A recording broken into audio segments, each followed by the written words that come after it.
2G metre क्यों लगाए गए जब आपको कुछ ही दिनों सालों बाद इस प्रक्रिया को बदलना था? क्या ये उपभोक्ताओं के साथ बहुत बड़ा धोखा नहीं? माननीय अध्यक्ष जी, पंकज, ये एक विशेष मुद्दे पर आपने मुझे नियम 56 के अंतर्गत स्मार्ट मीटर प्रणाली की गंभीर कमियां, विद्युत क्षेत्र में निजीकरण की प्रक्रिया तथा इसमें उत्पन्न जन आक्रोश से संबंध में अपनी बात रखने का अवसर दिया। माननीय अध्यक्ष जी, पहले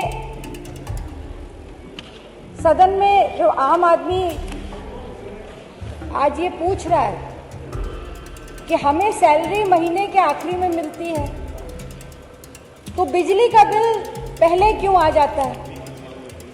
घर का एक बजट होता है माननीय अध्यक्ष जी, बजट में पूरे महीने का एक मध्यम वर्ग का या एक गरीब आदमी जो मजदूरी करता है वो पूरे महीने का बजट अपना लिखता है, लगाता है, और अंत में जब वो बजट में पूरा नहीं कर पाता, बिजली का समय पहले आता था तो उसकी एक डेट होती थी, किसी तरह से वो गरीब आदमी या मध्यम वर्ग का आदमी एक पैसा इकट्ठा करके वो बिल जमा कर देता था। पर अब इस सरकार में पहले रिचार्ज करो तब उसके बाद आपको बिजली मिलेगी। मैं सरकार से ये जानना चाहती हूँ माननीय अध्यक्ष जी कि क्या गरीब आदमी, दिहाड़ी मजदूर के लिए प्रीपेड व्यवस्था व्यवहारिक है? जो दिहाड़ी मजदूर है उसे पता भी नहीं कि कल उसको काम मिलेगा कि नहीं मिलेगा, पर उसको अपनी व्यवस्था बिजली के बिल की पहले से कर देना उसके मजबूरी बन गई। पहले 4G, आज लगाए जा रहे 4G प्रीपेड मीटर। 2018 में 2G मीटर क्यों लगाए गए जब आपको कुछ ही दिनों सालों बाद इस प्रक्रिया को बदलना था? मैं कुछ आंकड़े भी बताना चाहूंगी। 2018 में 12.04 लाख 2G स्मार्ट मीटर लगाए गए, जिसमें लगभग 11.32 लाख मीटर सक्रिय रहे, जिस पर 7 वर्ष में कुल 959 करोड़ रुपए खर्च हुए। अब वही स्मार्ट मीटर बदलकर नए smart meter, prepaid smart meter लगाए जा रहे हैं और फिर से लगभग 681 करोड़ का खर्च होगा। ये भुगतान कौन करेगा? ये अप्रत्यक्ष रूप से जनता पर जो बोझ डाला जा रहा है, इसकी जिम्मेदारी किसकी? पहले ये कहा गया था कि बदले जा रहे मीटर, प्रीपेड मीटर का दाम बिजली उपभोक्ताओं पर नहीं पड़ेगा, इसका जियो भी जारी हुआ। पर अब केंद्र सरकार का नया पत्र, नया जियो जारी हुआ और उसमें उन्होंने कहा है कि दाम की वसूली उपभोक्ताओं से की जाएगी, इसके लिए बिजली दरों में इजाफा किया जाएगा। क्या ये उपभोक्ताओं के साथ बहुत बड़ा धोखा नहीं? तीसरी बात, उत्तर प्रदेश में अब तक 54 लाख से अधिक स्मार्ट प्रीपेड मीटर लगाए जा चुके हैं। 17 लाख से अधिक उपभोक्ताओं के फोन नंबर आज भी सत्यापित नहीं, और इसका परिणाम क्या है?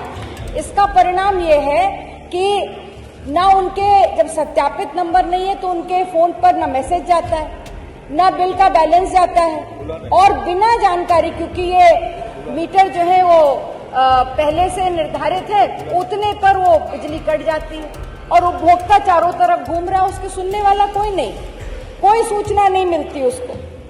चौथा विषय, इलेक्ट्रिसिटी एक्ट 2003 की धारा 55 के अनुसार उपभोक्ता की सहमति के बिना किसी घर में स्मार्ट मीटर नहीं लगाया जा सकता।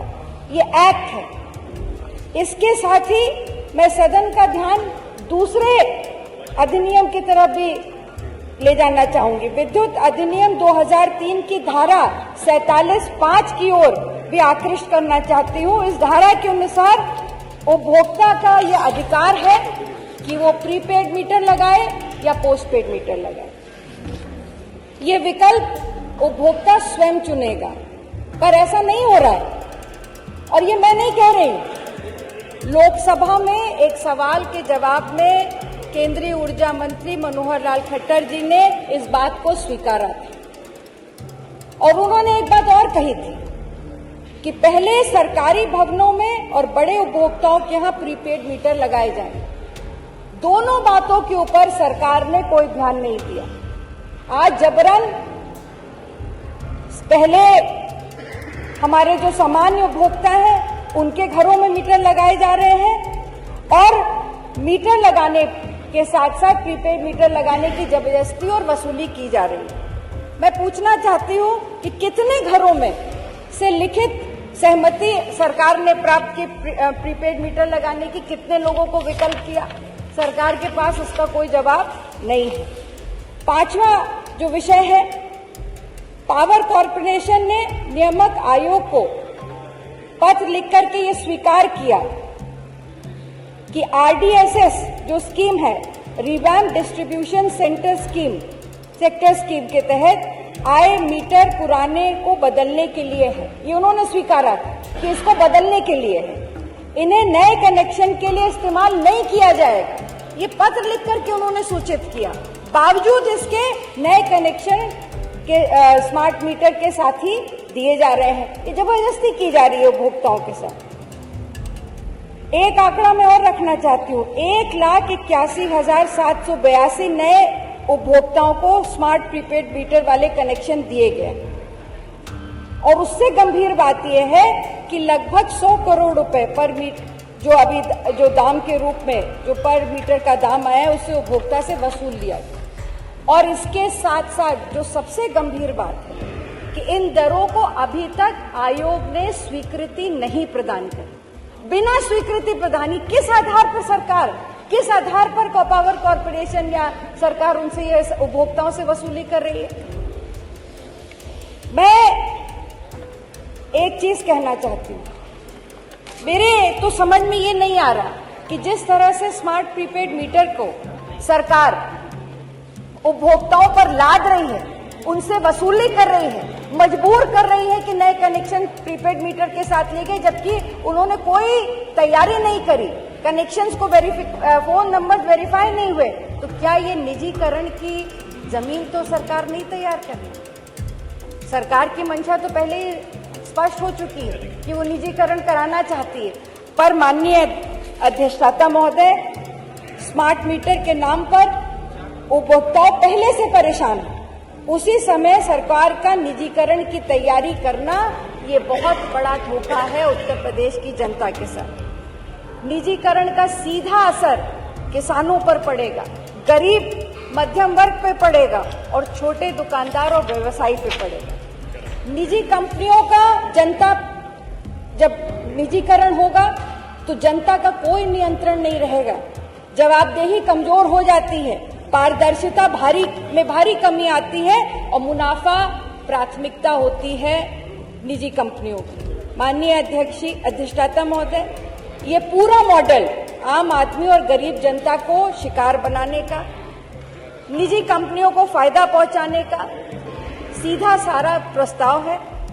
आज की तारीख में बिजली कोई लग्जरी नहीं है, ये अनिवार्यता है, ये आवश्यकता है और सरकार की ये नैतिक जिम्मेदारी है कि वो जनता को सहूलियत के साथ ये उपलब्ध कराए। अगर बिजली का मुनाफे का साधन बना दिया गया तो सबसे पहला अंधेरा अगर किसी के होगा तो किसी गरीब की कुटिया में होगा। माननीय अधिष्ठाता जी, सरकार निजीकरण की नीति पर पुनर्विचार करे, ये मेरा अनुरोध है। और जिस तरह से स्मार्ट मीटर के नाम पर वसूली की जा रही है, ये पूरी तरह से गलत है। सरकार नियम और कानून जो अधिनियम बने हैं उनका भी उल्लंघन कर रही है और उनके साथ साथ जनता पर एक अतिरिक्त बोझ डाल रही है। ये विषय गंभीर है, निजीकरण और smart meter, prepaid smart meter का। मैं आपसे अनुरोध करूंगी कि ये इस पर सदन में इस पर चर्चा करें। धन्यवाद।